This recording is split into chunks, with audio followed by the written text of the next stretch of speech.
Mark, you are early. Man, You bumping this music? Yeah, we say 2, but really we mean like 2:05. You know, we say it ends on the hour, but really we mean like 15 minutes before. Fashionably late. It's like yeah. It's like a thing, you know. Getting ready. I'm doing the announcement. Ping everybody. No, you did not. Yes, I did. You did? Yes, I did. Oh, you did just now. Just now.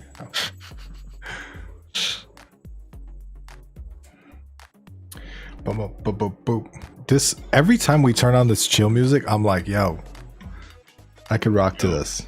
Yeah. I could rap to this too.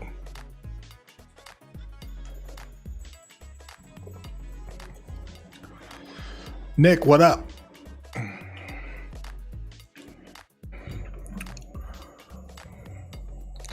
A game jam tomorrow? Which game jam?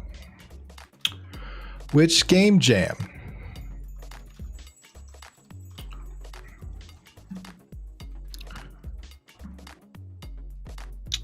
God damn it. Copy link. There we go. Gonna post this in GDU. Alright. Which game jam? Nick Marr. Hey peeps. How many times can we ask that question? Which game jam? That's what I want to know. Which game jam? Yeah. Stefan. Hello, Carrot Games Tech Cowboy. It's for my bonfire game engine. Whoop. Oh, you're putting on a game jam. Let's go. Right. I remember this. Tim, I think you should Google this and see if you can find it. Well, I just, I was just going to say, I'm going to remember Bonfire because I Googled Bonfire and then was met with bonfires. And now I'll forever remember that engine. Who would have thought that's what you'd be met with? Yep.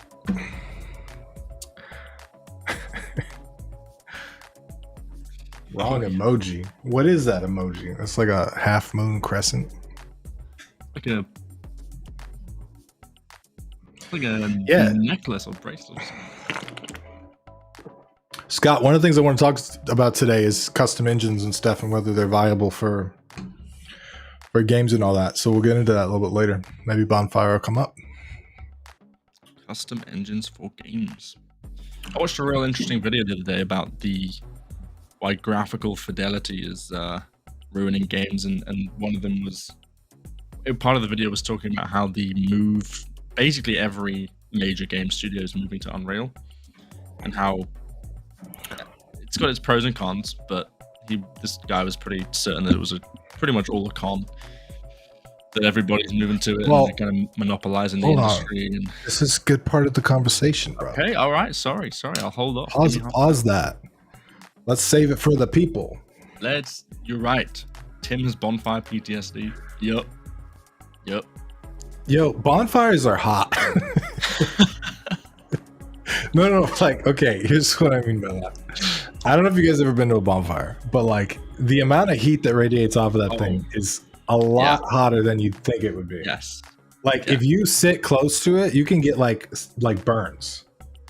Like, that sounds obvious. Like, sit next to fire. No, but I mean, like, you think you'd sit like 5 feet, 10 feet away or whatever, but like a bonfire, you got to be back. Yeah. It's rough. Anyway. Tim would know. All this bonfire talk is just revealing how little time Tim spends. He's chronic. I've heard that bonfires are hot. Did you guys know this? They're not hot in video games. I didn't think they'd be hot in real life. I got burned by going near one. It hurted. My health bar didn't go down. I just got 3rd-degree burn. Watch your marshmallows. Yeah, dude. Man, that's the main benefit of Have you roasted marshmallows on a Hell yeah, I have, man. Hell yeah. It's hard, man. I just end up burning one side and then the other side melts. And it's just like my wife likes them burnt. Oh, that's part of the problem. That is a problem. I'm like, yeah, that's no. She likes them burnt, and then she pulls the burnt shell off for the gooey center. Right. That's, you know what? It's a strat. It's a strat. Yeah. You know what? She does what she don't question it. She grew up in a small town where bonfire was life. I grew up in the city. Clearly. So clearly. Anyway. New to the game dev journey. Any quick tips? Georges, listen. Hello world, my name is Tim Buswick and this is Bim Buswick.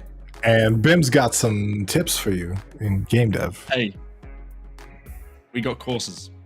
We got to plug them. GameDev.tv website. Great place to start your game dev journey.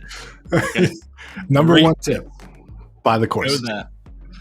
We got some amazing discounts on right now, by the way, all in November. Black Friday discounts already started. So is that right? That is right, isn't it?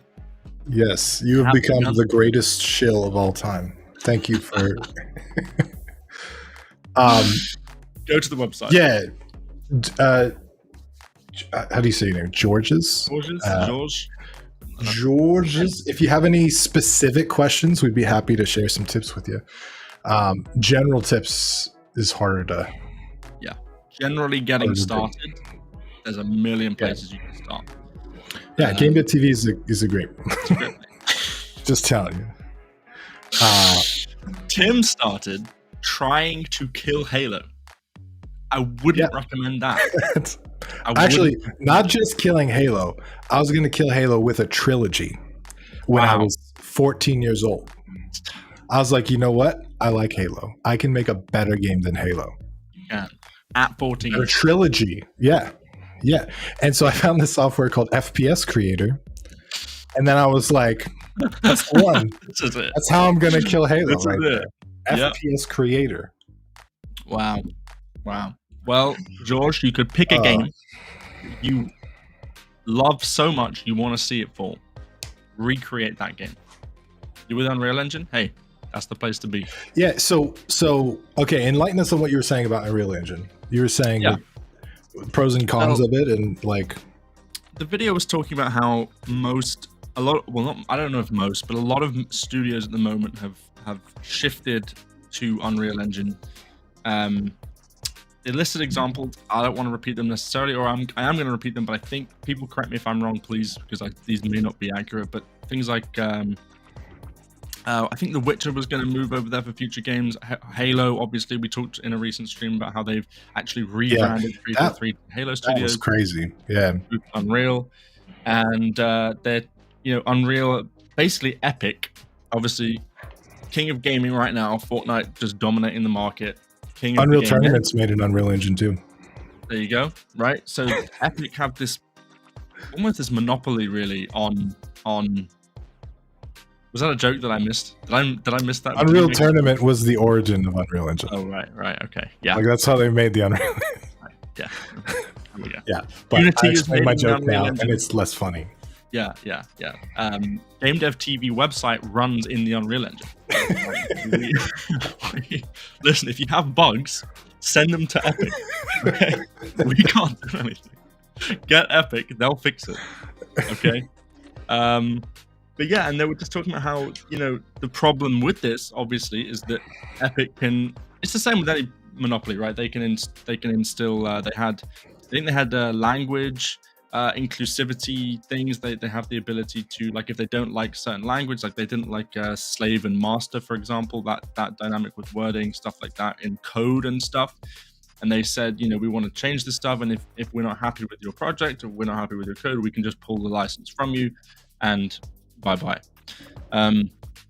So speaking Tim. So they're setting coding standards and changing code things. Well, not changing the code of your project, but they have a set of guidelines, and they were like, you got to abide by these. We want these kinds of things, and depending on where you kind of stand, that could be a good thing or a bad thing. not stating an opinion necessarily, but the guy in the video was talking about, he says, you have to be wary of any one company with a monopoly on anything like that, right? Like if they're dominating the gaming market, they're dominating the game engine market, it's like they're in control, especially with all these AAA titles under their belt now. So that brings us to, Tim, is the way to fight back custom game engines? Is that where you're gonna come in? Right. Well, let's talk about the pros of Unreal Engine a little bit too. Right. First, well, that's true. Okay. Rather than say like, oh, it's bad and monopoly and all this stuff too, because there's a reason why a lot of places are switching to Unreal Engine, and it's because they can spend 5 years of their life building an engine and not come close to what Unreal Engine has to offer. They have to custom train talent every time they bring on new people. They have to use this like custom engine, and they have to show them exactly how to use it and how to use all these tools, where people straight out of university know how to use Unreal Engine. Right. Like, plenty of people know how to use Unreal Engine. Yeah. It's a skill you can hire for. It's very versatile as well. It's not just for photorealistic games. There are a lot of games that exist that look beautiful that aren't photorealistic. Sea of Thieves, for example, it's a very cartoony, over the top, exaggerated style. I mean, look at Fortnite. This cartoon. It doesn't have to be photo. You've got this whole plethora of games you can make with it, and they all look good. So, there are certainly advantages to it. Absolutely, no, you're right. Yeah, for sure. And I think there's a lot of outside uses outside of games too that we don't have to get into, but like Iron Man, some of those movies were built in Unreal Engine for certain parts of scenes and I didn't know that. And stuff like that. Yeah, because it's a great physics engine, and it's got full control of cameras, and you can build these like hyper realistic scenes and then animate them. So it's a VFX machine too. Right. So yeah, there's a lot of pros and cons to it. Obviously, the pro why you would use an off-the-shelf engine, one of the main ones is time and money, like straight up. Yeah. Like it's just, you can open an engine and have something running in an hour. You know what I mean? With a custom engine, good luck with that. You might have a cube spinning or something if you use a rendering library. But other than that, like it's a lot of work. I remember you saying just from the get-go, when we first met, you've been saying for years, that custom engines are the only real advantage to them. At least correct me if I'm wrong. The only real reason to do it is kind of because you want to, for the challenge, is really not necessary. And if you want to make games, don't make engines. Yeah. I mean, you have a whole video on that, don't you? People get lost in the making the engine part, and I think programmers specifically, they like to build systems, and so there's a trap that a lot of programmers fall into, which is like, oh, I want to make this game, so I'm going to start by making this system, and then I'm going to make another system, and I'll make another system, and 2 years later they have a bunch of systems and no game, and they get really discouraged, and then they're like, I'm going to start a new project, but this time I'm just going to make that one system, and it'll be fine, and then the loop starts over again. Programmers like to program, so it makes sense that a lot of programmers are attracted to this idea of building their own game engine.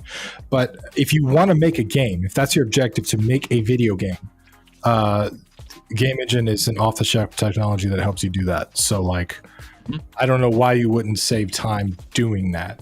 But if some people, there are like in my mastermind group that we meet. I mean, I have a good group of guys in there, and we there's some people that are obsessed with like custom voxel engines or unique ways to render like miles and miles and miles of terrain in voxels, which is very GPU sensitive. And so there are like technical reasons why you might create an engine, because like I needed to do this very specific thing and it doesn't do the specific thing. Like, what was that camera game? There was like anyway, I saw an article earlier today that we can talk about, but why Animal Whale's homebrew engine was key to its success. And this article basically talks about this game and how it's crazy you bring this up. Actually, I'd never heard of Animal Whale before. I've been watching a lot of video essays on video games recently about games like Animal Whale, and they basically all feature Animal Whale talking about getting lost and stuff. So that's crazy that you bring it up now. And so there definitely are games that benefit from Custom technology. Fez is a good example too, Stefan. Like sometimes you just want to do stuff that's not easy. I don't want to say it's not possible, but it's not easy or it's not processor friendly, right? With all the bloat of an engine. So there are definitely reasons to do it, but it's just like, I mean, generally you want to save time and money. I guess it's hard to think. I guess for most devs, right? This is the case. It's hard to come up with mechanics or ideas that are so unique and convoluted that they would require an entirely new engine to do it. You know what I mean? Like for me, anyway, that's really hard to imagine. Too, let's be honest. If you have an idea like that and you are going to attempt a project like that, it probably shouldn't be your first project. Sure. Like, it is a monumental undertaking, and there are 1,000 things you're not even fathoming that you'll get to, and you'll just be like, oh, I also have to do this. Like, a lot of people don't realize if they start their own engine, like, you have to figure out how to render a 3D object. Yeah. You have to write code to render a 3D object. You got to start there, right? And then you got to write code to move 3D objects that you render. And then you got to make sure the render works with anti-aliasing and all that. Like, and then you got lighting or physics. Like, you got to do all that. That's crazy. That's crazy.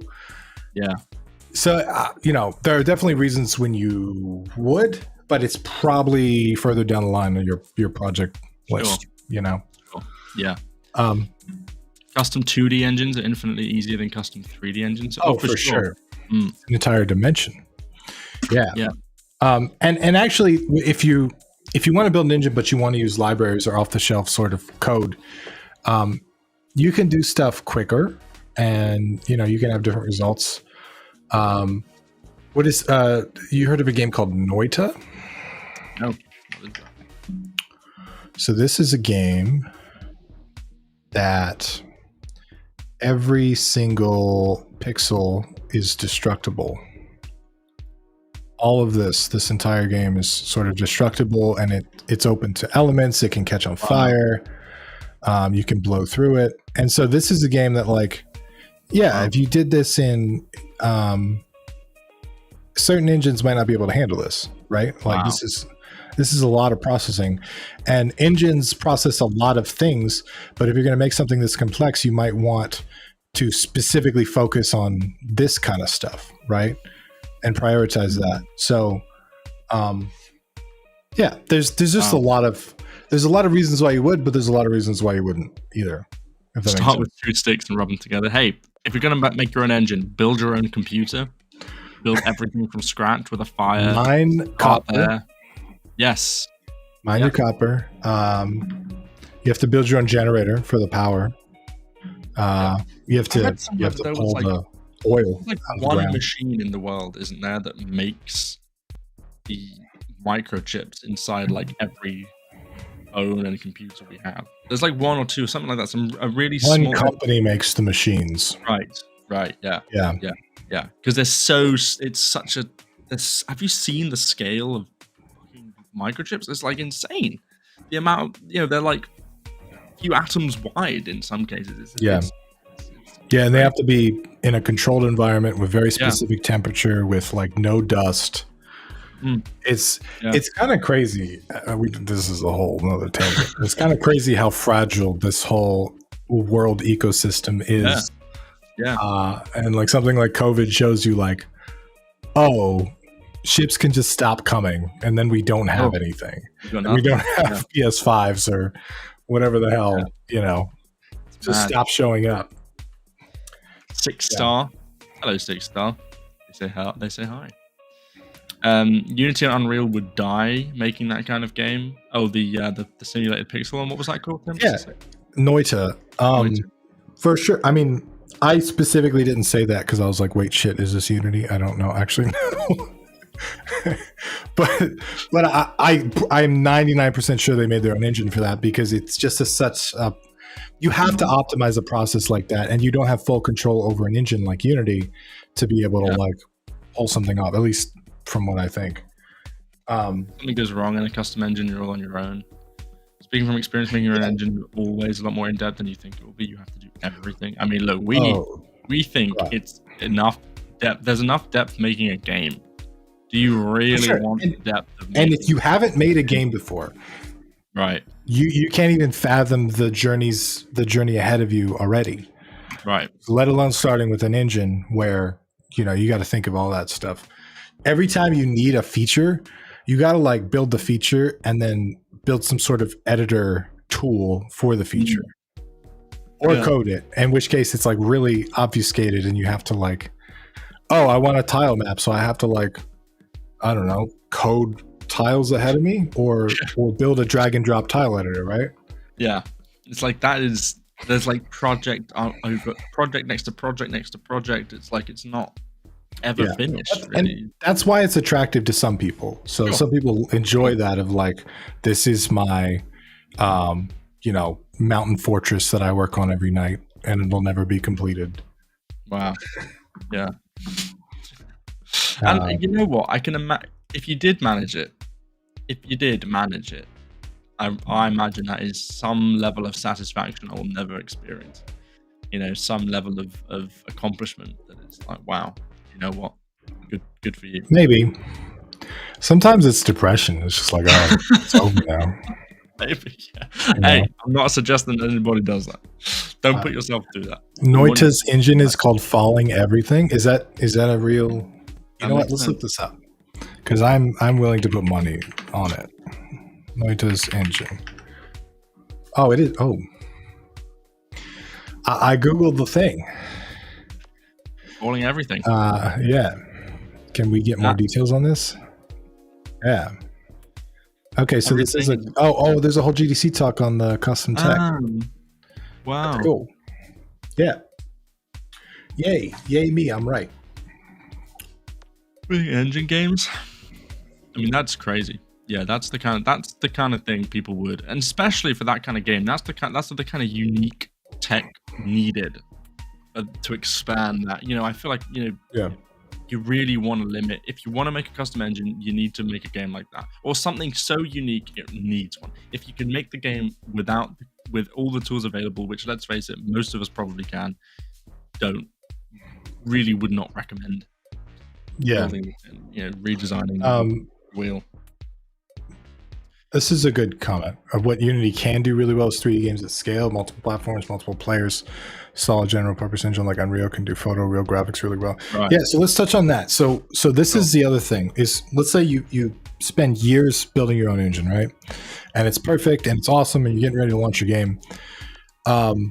You built it on Windows. So it's not going to work on Linux. It's not going to work on Mac. It's not going to work on Switch. It's not going to work on PlayStation. It might work on Xbox with some additional work because of just Microsoft. But one of the advantages of like Unity, for example, is they've already built a bunch of tech on the back end so that you can publish your game into multiple platforms. Like there's SDKs, like Nintendo Switch will work with Unity to make sure that they have, code and software to deliver to you to make sure that your game works on Switch. There's a lot of stuff like that these bigger companies have an advantage of sort of working on this stuff with you. It's because everybody does it. Well, not everybody, but a large portion of the people that use Unity publish to multiple platforms, and therefore they have a lot of this stuff covered because of use case. Yeah. Again, another thing that it's just another thing to do. If you're going to build your own engine, you know what I mean? It's like just these other engines, they're light years ahead in terms of what they can already do. I feel like I'm being negative here. I feel like I'm being Tim. Like you said with Unreal, what are the advantages of building your own engine? Why, other than I guess we've kind of talked about custom tech, right? But is there any other reason? Why, is it just fun? If you're a programmer, you like building stuff. Sure, it could be a hobby for sure. Specific reasons like you need physics, you need voxels, you need something very specific. Learning, you learn a ton. There's a growing number of people that believe that our current society is technology built on top of technology, built on top of technology, built on top of technology, and that people learning stuff only learn the fourth level up, and therefore if something happens, nobody's going to know how to Like operating systems are like this, right? Who in here knows how to work on an operating system? I don't know how to work on an operating system. No. So like, but everything I do is on top of the operating system. Yeah. So if the operating system, something happens to it, right? Like, how am I going to do stuff without an operating system? Yeah. So there are people that sort of believe that they should understand the lower level workings of code to be able to, like, you know, build stuff from scratch, which I get that perspective. I mean, hang on, Kira Fontaine, you do know? Hey, legend. Mad respect. Legend. If you do. That's funny, isn't it? I think, especially with the technology we have now, you know, there's that question of, oh, you know, if you could go back in time, you know, what would you take with you? You know, could you take over the world? What could you introduce to, you know, you have all this sort of general knowledge of electricity and phones and the internet, but it's like, if you went back in time, 99% of people could do nothing. You can't build a charger from scratch. You can't build a phone from scratch. You don't know how that works. You couldn't, you know, even the first computers existed. Could you program Windows from scratch? Like, well, no, we couldn't. And I think there are a growing number of people who probably do think that's a problem. Me included. Not that I'm going to do anything about it, but it is a worry, I guess. You know, that we don't understand the sort of baseline. There are like government jobs that pay like hundreds of thousands of dollars a year if you know a very specific programming language that's been outdated for 30 years.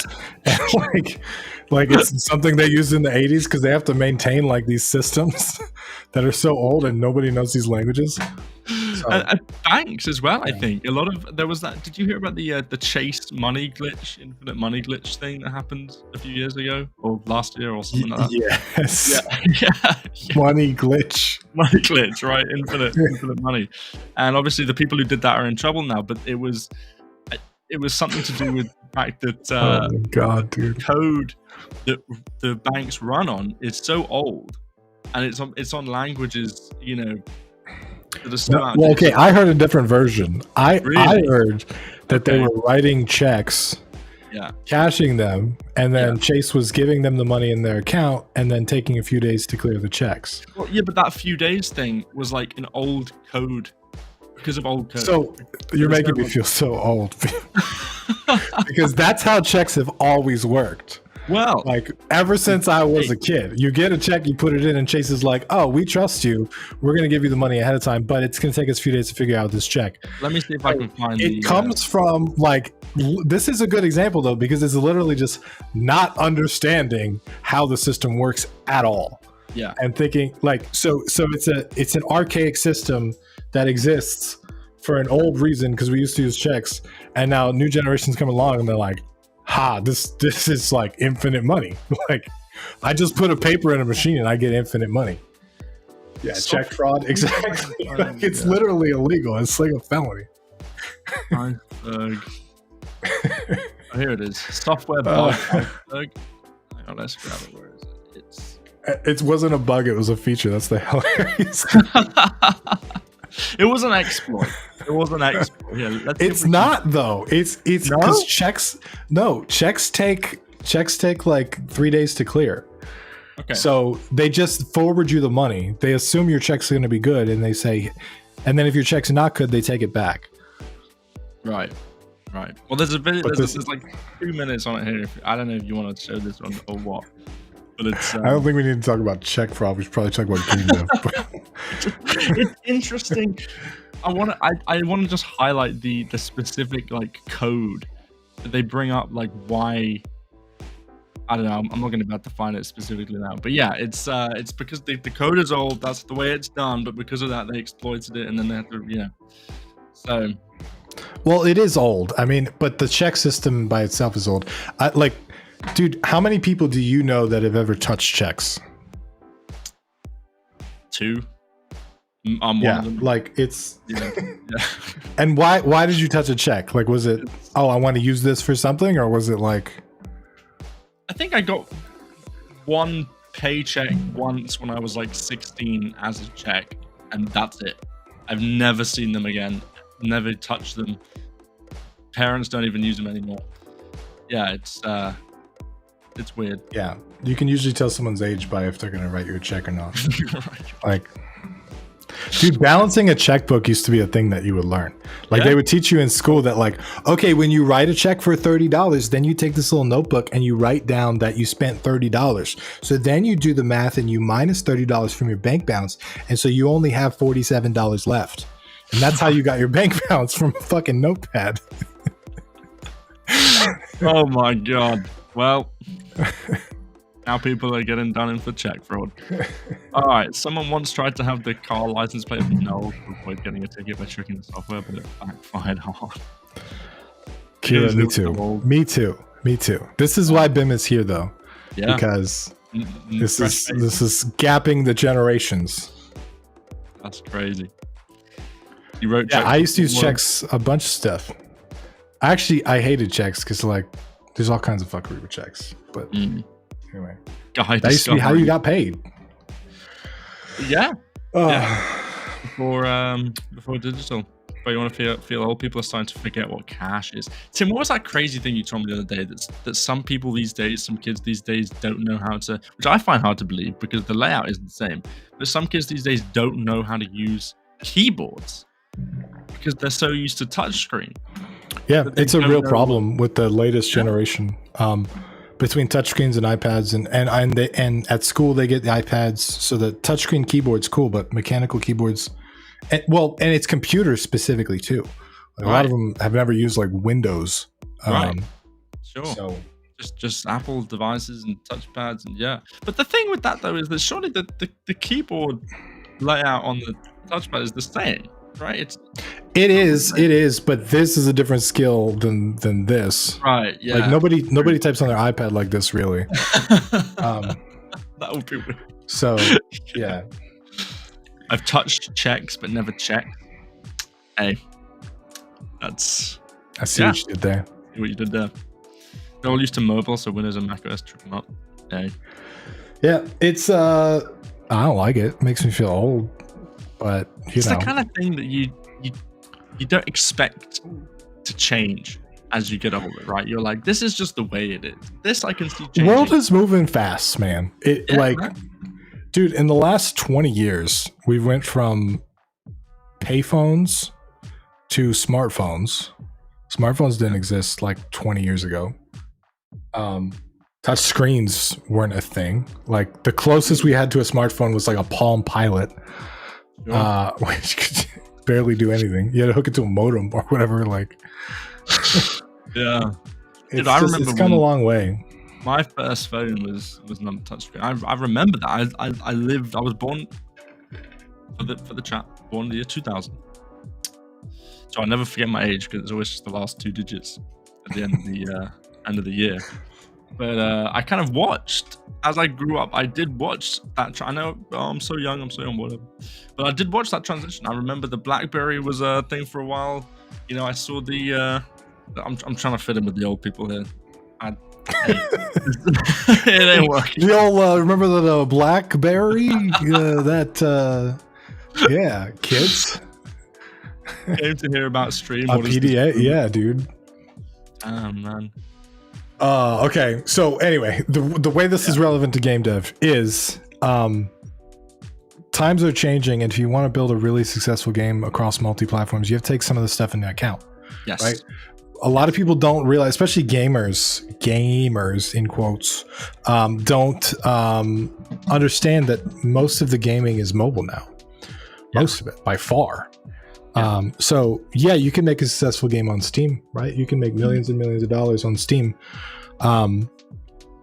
But like, you're still reaching a small fraction of the actual player base of the planet because mobile is just so much more accessible. And there's so many more mobile devices out there. There are billions of mobile devices, right? So I'm not saying make mobile games, but I'm just saying, like, take that into account when you're trying stuff. It's an area that I feel like me personally, I've never, mobile games, they feel like what are they? It's hyper casual is the term, isn't it? It's the kind of it's not really a storytelling experience. They're just like, passing the time kind of games. I feel like a lot of the people I've spoken to anyway, aren't really interested in that area. But like you say, it's the big thing. If you want to make money, if you want to make a game, if you want to maximize the number of people who are playing it, your best bet's on mobile. And that's tough.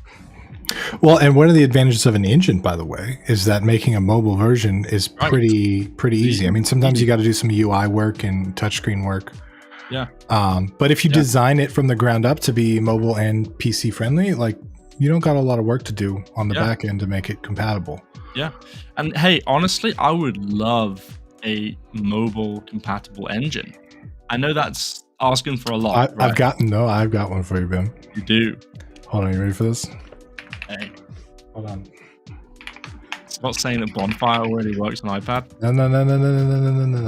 Look at this. Bam. No way. Mobile compatible engine. Construct. I can do this on my phone? You can. You can access editor.construct.net. This is my favorite engine. That's insane. Yeah. That's insane. I'm trying to figure out how to... Does it run? Like, you can run the game? You'd run... The whole engine runs. If I create a new project, look. Blah, blah, blah, blah. Here's my project. Insert a sprite. Yay. I'll draw BIM. Boop. Boop. That's BIM. That's me. That's BIM. If I draw BIM, and then how do I inspect element? He's about to leak his IP address. Pay attention. Developer tools. Boom. So this whole thing on touch. Well, it's not. If I would have loaded this on mobile. Hang on, can I reload? Yeah. Go full screen. Nope, that didn't. Okay, hold on. Hang on, James is saying. Hang on, I agree. Hold on. James. Wait, while Tim's figuring it out. I love it when developers make games that work and feel on mobile like they do on PC. I agree. If you can do that, if you can bridge that gap, because I in the projects I've been working on, one of the things I'm stealing Tim's thunder here because he's trying to do something. But one of the things I really want to do is get my friends to playtest, right? And unless you've got friends who are gamers, right, like they got consoles, they got PCs, even if they got consoles, a lot of indie devs can't get their game onto consoles so easily, right? So they need a PC to test the game, and so what ends up happening is you don't get your friends to play test it because they can't. But if you could get it onto the phone, they can play it because everybody's got a phone. So yeah, So one of the reasons that works so well is because everybody has a phone, but the other reason is because it's portable, right? You don't have to be like, oh, come into my room and sit at my computer and or send them an email and tell them download this executable that's really dangerous and like run the executable. And then it doesn't run and you got to fix. So the other way to do this, by the way, is if you have a Steam Deck. I found this is great for playtesting, dude. Really? Because you can just bring a Steam Deck with you and they can play the whole thing on a mobile device. Hey, who has a Steam Deck though? It is the best piece of gaming technology that's been produced in the last 5 years. Hands down. It is my favorite handheld ever made. That's insane. Everyone has a phone. Bim is obviously a Diablo dev. Hey, if I was, I wouldn't be here. Let me tell you that. You guys don't have phones? Tim, our privilege is showing a little bit. I can't. You guys don't have phones? You don't have a phone? You can't play my game. You can't play Tim. Do you not have phones? What are you guys doing? Buy a phone. What app to play? Share your creations. Too expensive and huge. PSP is better. The PSP, the PlayStation Pro. Is that what you're talking about? Damn. Do they make huge ones? I think they just make one size of PSP. Tim, did you hear that there's an Xbox handheld coming? It's going to take some time, but it's coming. Did you hear about that? That doesn't... the ROG Ally and a couple of other ones they're practically there. They're computers, dude. Like, they're literally computers with controllers on them, so it makes sense. Let's look. Can I just... Okay, I don't want to go on a rant, but like... Not only is the Steam Deck the best piece of hardware produced in the last 5 years for gaming, but the other thing is this thing is super repairable and replaceable by itself. You can open this up and change out the SSD. You can change the thumbsticks. You can change all kinds of stuff. They make all their parts available to replace and fix it yourself. They have complete teardowns and iFixit. This is a beautifully built machine. And not only does it run Steam games, it runs Linux. So you can literally run it as a computer. The other thing you can do is it runs like every other system. So I have Xbox Live, and it accesses Xbox Cloud Gaming, so I can play all my Xbox games. Then I have emulators, so I can play all like the retro games, right? I've got, dude, you can play anything. You can test stuff on it. It's really good with controllers, so you can test controller support.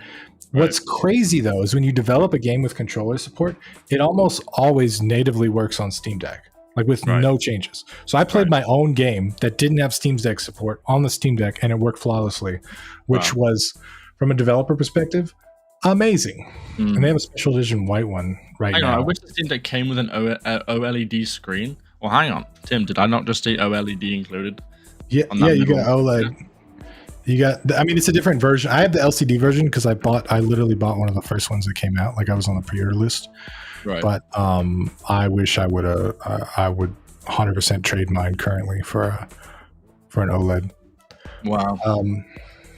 I bought this one. Like $349 is a really good job for this. Like, and the reason I bought this is because I was like, one, I didn't know if it was going to be good, but two, it's got an SD card slot, so I have a terabyte SD card in there. The 64 gigs doesn't even matter. Like I just have all my games on SD card. And the SD card, the way they did it too is super cool. You can just swap them out. You can treat them like game cartridges. So you can pull one out and put a new one in that has your other games installed, and then it's fine. Wow. So when you boot it up, what happens? Like you sign in like you just would with a computer or something? I should go grab mine. I really should. Because it's got Steam OS on it, which is it's basically like a mobile version of Steam, and it's got navigation is super easy. It's cool. Just a really great developer device, test device, gaming device. It's big and bulky. I'll say that. Like this thing it's a beast. Yeah. Okay, it's a beast. Let me go grab my camera. Like entertain the people, Bim. It's like did you go and get it? Hey, ladies and gentlemen, Tim ain't here. We can get away with anything. He ain't here. What do we really want to talk about today? We got 15 minutes. Quick. New topics. I would trade it for the OLED too. Plus, if you have a dock, you can use the USB as an external hard drive. James, you have the original? Oh, like Tim we haven't even talked about docks. It docks just like a Switch does, and it connects to a Bluetooth controller. Like, do a game jam. I have mine just like a Switch. So, there it is. Do a game jam, and the winner gets the Steam Deck. Hey, the winner gets Tim's Steam Deck. All right, look. You press the Steam button, and it's got a menu, and then you just go to Library, and then it's just got all your games, just like a Switch, and you just hit A on the game, and it just plays. And they're PC games, which it blew my mind as a developer to make a game and not make it compatible with this thing. And this thing runs Linux, a completely different operating system, and then it just runs. Like, that's crazy. That's crazy. I love this thing, dude. I love it so much. Yeah. It's like the other thing, like coming from the console world, like I've had consoles my whole life, right? I've had Xbox and all this stuff. I've been an Xbox fanboy. So being able to go on Steam and get all the deals, right? Because Xbox games don't go on sale, dude. Like the $60 game from 4 years ago is like on sale for $30. Where Steam games are like, oh, this is 6 cents now. You know? That's crazy. Yeah. Yeah. So you can build your library. And the other thing is, after you buy like the Xbox game or whatever, the next Xbox comes out and it's like, oh, you can't play this anymore. Sorry. Yeah. I mean, they've gotten better with backwards compatibility, but this is like the ultimate thing. I play all my games on it now, and it's made me game more often too, because it's handheld, it's mobile, it can come with me traveling. Sometimes I bring it in my car. Does it run every Steam game? Every Steam game? There's a section on Steam called Steam Deck Verified, and it's a series of titles where they've went in and confirmed that you can get the whole experience with the Steam Deck. It can run any PC game. Some really, really, really processor intensive stuff might be a problem, but most games have a lot of fidelity graphic settings that you can tone them down to work on the Steam Deck. Right. Like a low end PC kind of deal. Like you can yeah, okay. Because I can imagine it might be might struggle to run, the latest COD on max graphics, multiplayer 16 aside, it might. I don't know. Maybe it won't. Maybe that's what it was born for. I played Spider-Man 2 on this, and I will say it doesn't look the greatest because it's like a newer Spider-Man game. Right. It looks really great on handheld because the resolution of this I think is 1280 by 720 or something like that, which seems pretty low, but for the size of the screen, it's pretty high. It's high, right? Sure. So it looks pretty good on the screen, but when I upscale it to 4K, then this thing is like struggling to do that. But I personally like the fact that it can play that game. That you might need a full computer rig to play, and I'm playing it on my TV with a Bluetooth controller, is like, or on the go. Yeah. Valve makes cool stuff because they literally don't have managers, bosses, dude. Again, not only is this the best piece of technology, not is it extremely open. The software is extremely open, dude. You can pull up the desktop version of Linux. You can make any changes you want. You can open it up, change out the SSD. So it's just really built for people that want to modify their own shit and don't want some kind of closed ecosystem. And I just think they knocked it out of the park, dude. Yeah, I'm sorry I'm going on a rant, but I really love this piece of hardware. Not sponsored, by the way. We're not sponsored. No, this is exactly what I wanted, dude. The other thing, I don't know if you guys know this, but it's got these touchpads.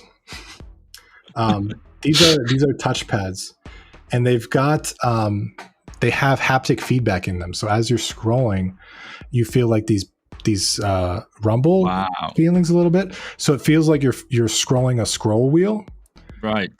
And it also makes it compatible with any PC games that don't have gaming controls, because you can use an actual mouse and click. It's just that's insane. Yeah, dude. Yeah. I highly recommend if you've got the funds to get one of these for development, because like I said, you can test all your games on them. It's like a second machine to sanity check. You can bring it to your friend's house and be like, "Hey, play this. What do you think?" Right. A lot of people that are doing like PAX East and GDC and all that and showcasing their games, they're using these now instead of bringing PCs to the show floor. They're bringing Steam Decks and then just plugging them into monitors. Yeah. Yeah. That's crazy, and that's what we like to see. To be honest. We want that. We want that flexibility. We want that the ability to port the game so easily. That's what we want. And hopefully, maybe as phones get a bit more powerful, get a little bit more, maybe they can kind of catch up a bit as well. Maybe we'll start seeing more of this kind of technology more widespread, which is pretty crazy. Because James, you were saying you run Cyberpunk on it. Yeah, dude. Wow. So not only technology like this, but technology built with people in mind that's upgradable and repairable, because that is a huge thing right now that I really, really believe in, that companies are building batteries into their devices. They're making their stuff unrepairable. They're sealing it up so that you can't repair stuff yourself. And when one of the parts fails, which inevitably happens, you can't replace it. There's no reason to solder on the SSD. Make the SSD replaceable. And they did that here. And so you can, if I want to upgrade my 64 gigs to a terabyte, I can. Right. Yeah. I mean, that's crazy. Let's try. I've never even thought about repairing a phone. Right. Obviously, I got to take it to the shop. I got to pay a lot of money, and they'll do it. Right. I've never, in the way that I think, okay, well, if something breaks in my PC, obviously, if it's not catastrophic, I can fix that. I can go get a new stick around. You just pull a part out, put a new one in, and you're good. Yeah. Cars used to be like that too before, you know, dude. And that's why you still see cars from the 60s on the road. Yeah. Because it's like you can just swap these parts out. Yeah. They're built to last. They're built with longevity in mind. And so much of technology is just built with manufacturing in mind, and like how do we pump these out? So you can program on a Steam Deck? You can open up You could. Okay.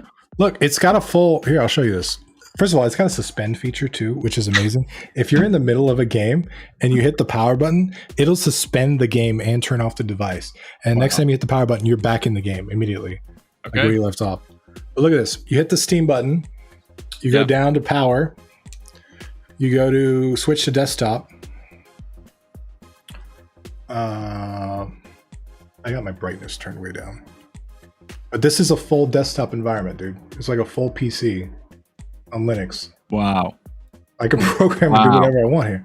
And that's built into the menu. That's not even some shit I hacked in there. That's crazy. Yeah, you want to go on the desktop? There you go. Boom. Scott Robertson, hang on. Replaceable parts on computers are going to go away.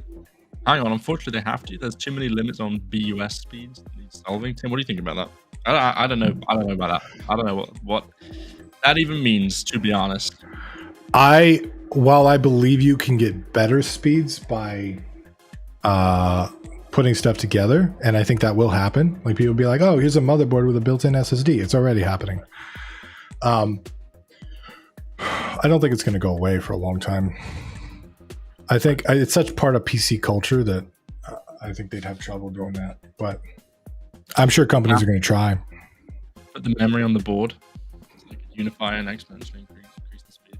Yeah, it makes sense. Like, it makes sense why you would do that. But at the same time, 2 years down the line when the new technology comes out, nope, you're stuck with a snapshot of 2016 or whatever, right? Like, you're destined to be there forever. Mm-hmm. So yeah, I personally like to repair my own stuff and like, you know, upkeep it and all of that. So it's important to me, but like it may not be important to other people. Other people might just want to upgrade the whole device. Right. Like, that's one of the things I do hate about the OLED thing is like, oh, and I got to get rid of this whole thing. Yeah. And then buy the OLED one. I don't want to do that. Listen, I think this is an unintended consequence of a low budget, right? But I think this is why I love indie games, linking it all the way back, because indie devs typically, because they got a lower budget, because they got to be more creative, right? There's less people on the team, kind of inadvertently make games that can be run perfectly, basically, on a Steam Deck, on the phone, on low-end PCs, right? I love that.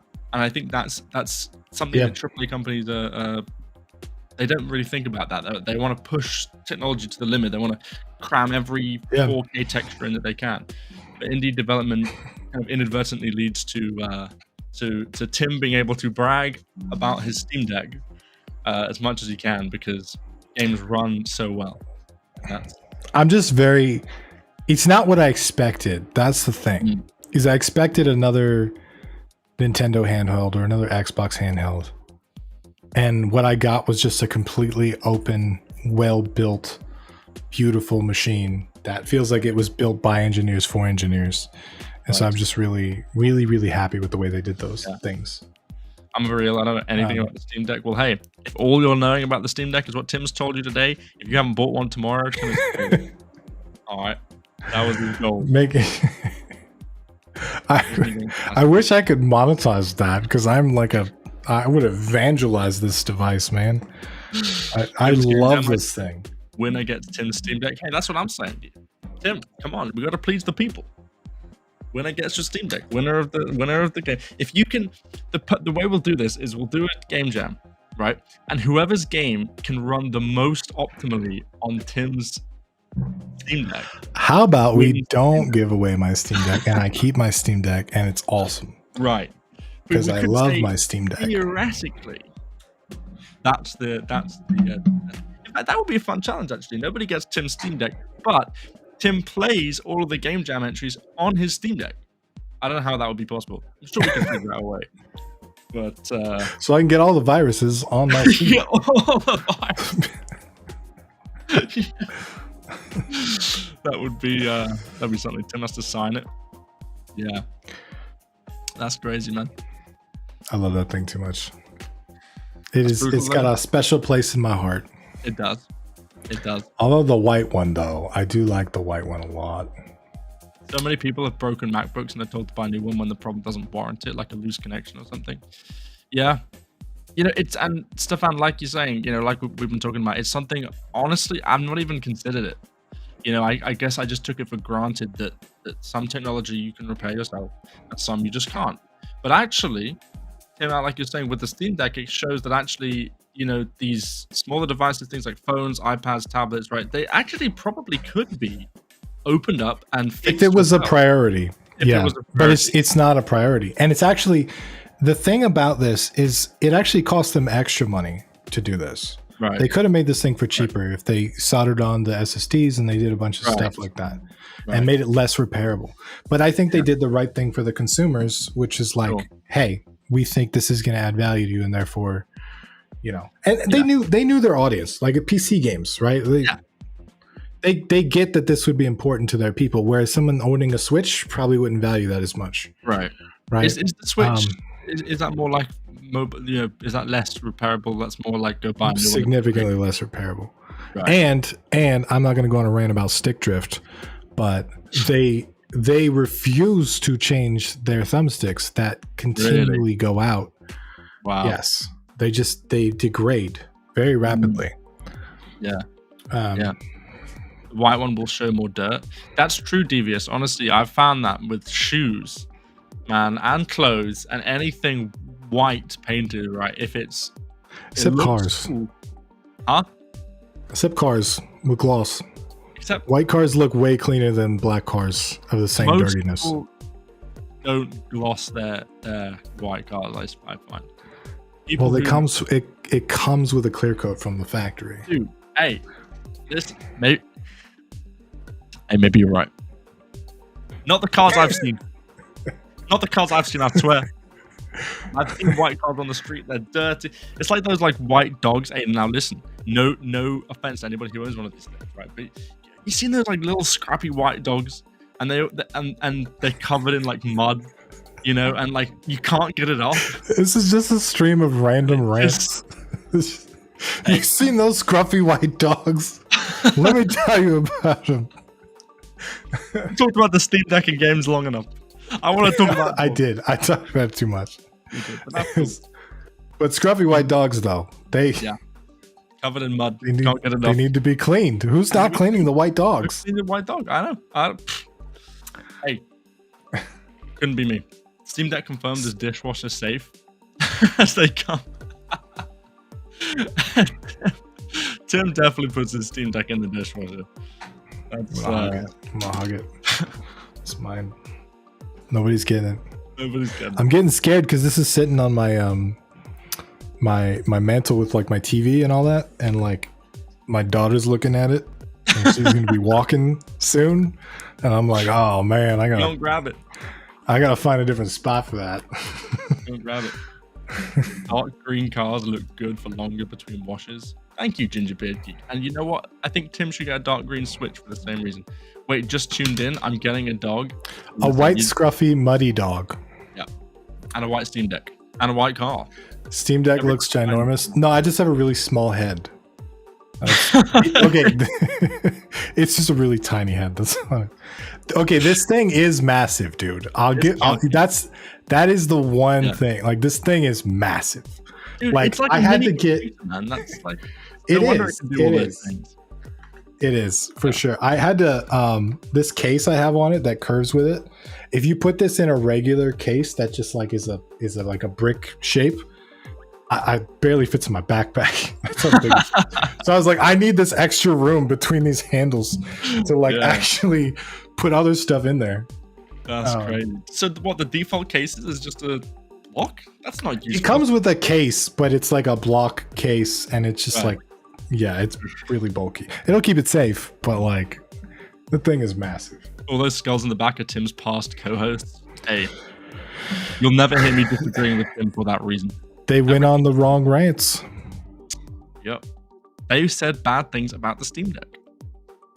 Don't do it. Flying skateboard from back to... Who wants to say something? Who wants to say something? Huh? Hey, it looks like a boombox. Like the speakers on that thing, man. You probably could. I need a poll. Should I redo Tim's background for Christmas? Christmas up the skulls. I think skulls are Christmassy. I changed the lights from red and green from orange, Alyssa. So I think it looks pretty Christmassy. She has been wanting to redo my background lately, and I'm like, I trust you. I like my skulls. I don't know. He does. How's Battle on I don't know. Doing? Still got it wishlisted. Hey, you might want to Yeah, it's excuse me. Don't unwish list it. How about you keep it on your wish list and share it with your friends so they can wish list it. Is it on your wish list, Bim? Let's pull up your wish list. Let's look at it right now. Let's see if Battleborn's on your wish list. Let me find out real quick if it is or not. I don't think it is. I don't think it is. On the shelf. We've added dice to it, dude, and I'm super excited for people to play the dice version because it's a dice builder game now. So it's taking a little bit extra time. How'd you spell but it? I'm excited about it. Battlebomb Tactics. Tim explain why skulls are Christmassy. Yeah, because they're under red and green light. Anything is Christmassy under red and green light. Tim Russell. Share your screen, Bim. Why don't you show your wish list? Why don't you show? Okay. I'm about to leak my IP. Let's do it. Look. This is Halloween. This is Halloween. This is Christmassy. Red and orange.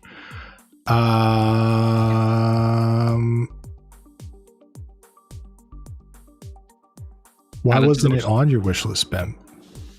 I just took it off to put it back on. Just so you. I don't believe you. I don't believe you. I don't know what to tell you. Chat. Next stream, you better all have it wish listed because we're going one by one. We're screen sharing all of you all. All right. This is how you market your game. You bully people into wish listing. You make them show you their wish list, and then you angrily ask them.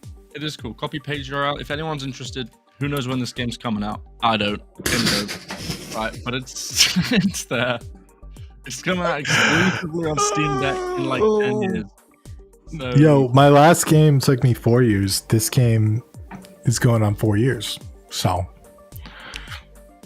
if the trend is anything, it could be soon. Yeah. Lied Studios, I believe them. Thank you. Wishlist game with bonfires. Yes. Hey, wishlist the game with bonfires. And if anybody's interested, there is a game jam happening. We can't condone it because we don't know what's going on, but there is potentially a game jam happening to do with the bonfire engine. So hit up Scott Robertson if you're interested in joining. Get her done. Tim, I was going to buy your game, but you convinced me to buy Steam Deck instead. Honestly, if you have to choose, buy the Steam Deck, okay? This device is way better than any video game I would make. This thing is worth it, all right? This is way more enjoyment than Battleborn Tactics. And eventually, hopefully, Battleborn Tactics will be on the Steam Deck. So, I've already tested it. Yeah, it's pretty cool. It's a great feeling, by the way, too. If you grew up with handhelds, to play your game that you made on a handheld, it's a cool feeling. I can imagine. Yeah. Anyway, we got to get out of here. We do. Thanks for hanging. Appreciate y'all. Appreciate you very much. And we will see you. Are we going to see him next week, Bim? We're going to see him next week. If you're interested, at least I think we're Tim, are we doing that? Let me just, whatever Tim says goes. I don't want to end up on his shelf. It's the 20th. I love doing this to Bim. Next week. Double check himself. He's like, I don't know. Are we? Is the thing? Is the thing I'm forgetting? We are doing it next week. We're back next week. Love hanging with you guys as always. Thank you, Scott Robertson. Thank you, James. Thank you, Lied. Thank you, everybody. Y'all. Kira Fontaine. Have a good night, everybody. Ali O'Toole. Appreciate you. and have a good time. Now I start my dancing because this beat. You're dancing off There's a black kitten outside of my window, and it is adorable. There's no way. Pretty sure I don't know. Let me see. Hold on. Off to buy a second Steam Deck. You guys. It's a good thing that guy from GeoGuessr isn't here. No, you can't see. No, he went. We saw him for us. Oh, look. The black. Is that a tail? No, that's my drain for my house. That's not where the kitten's at. The kitten's up here. Okay. Oh, you can't just see. So you know, Tim just leaks his address. GG. It's over for Tim. Well, goodbye, guys. All right, ladies and gentlemen. See you next week. Appreciate you. Yeah, I'm gonna go get a new cat. I'm gonna go get. That's that cute kitten. Everybody here.